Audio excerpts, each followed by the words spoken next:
War. We call it that so we don't have to call it what it is. Killing human beings on a large scale. So we call it war. It's a much easier pill to swallow, given to us by leaders who need us to follow them down this path of human destruction. So they leave out all the details and all the instructions about the specifics of how this war machine functions, because the truth of the matter is that human lives do not matter when the opportunities arise to make money. And it might actually be funny to hear their lies if they weren't so substantially trying to hide just how much is made financially by the people in power with every hour that passes when our country is at war. Oh, excuse me. When our country is killing human beings on a large scale. We want our soldiers to come home, and not just their presence physically. We want them to come home mentally well and not visibly fractured by a hell they saw overseas in a war manufactured by people who profit from the loss of human life.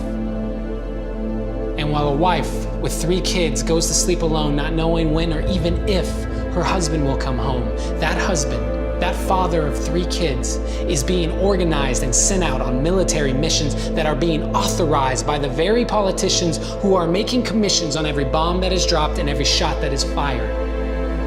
Who do you think is hired to build all the equipment?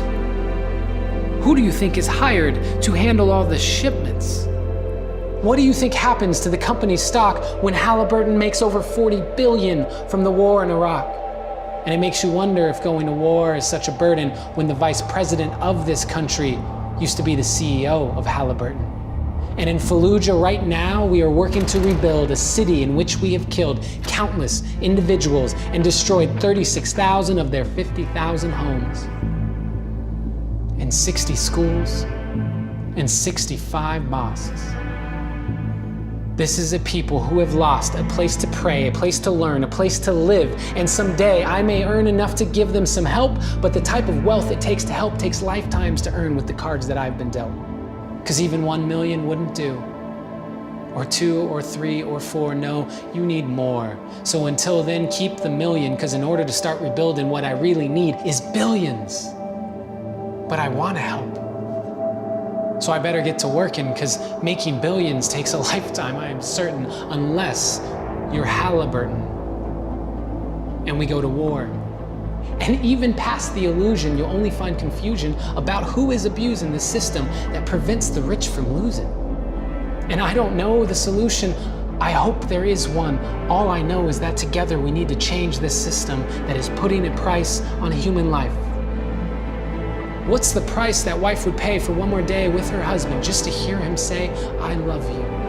What's it worth to the little girl standing on the earth that covers the woman who gave birth to her and her brothers if she could have one more day with her mother just to hear her say, "I love you"? To remember what it feels like when your mother hugs you. And to all the lovers who will never be united, and all the families who have ever been divided, I am so sorry. And while I can never bring them back to you, I promise that I will forever do what I have to help create a world in which your loss is not someone else's gain, where people do not profit from someone else's pain. So until that day comes where we can all put down our guns, I will keep using my words as my weapons, and I will fire them into the sky one by one, and like birds they will fly until they have come down on their targets and blown a lesson into the minds and hearts of those who can start bringing us together instead of tearing us apart. And it starts with me and you.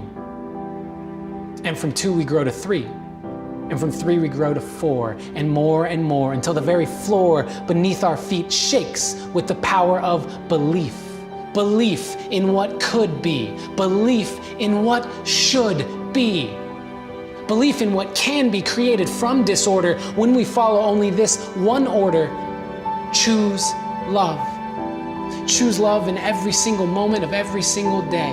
Morning, noon, and night, choose love even when it might not seem like the cool thing to do. When it's not easy, keep choosing love, because love is the deepest truth of you. And when you do, you can start to let your inner light shine so bright that others just might see the steps we need to take. And we can avoid what lies at the end of this path that we keep marching on. and on and on. With the blind leading the blind, we keep marching on and on, just following orders like right, left, right, left, right, left. They can try and tell us how to step until what's right gets left behind. But before we march on anymore, we have the power to rewind and remove the pain and suffering that hangs over mankind, and rewrite our future history with the power of our mind, and reset all of the programming that's left all of us blind to the simple truth that I want you really means you are mine. Uncle Sam has been getting rich off misery for long enough. And so while this may seem like my wildest dream, I truly believe that we can succeed in overcoming corporate greed, but first we need to take a stand. And while I will not raise my hand in violence, I cannot stand by in silence anymore. They say if you stand for nothing, you will fall for anything. So what do you stand for? I hope you'll stand over here with me. No more war.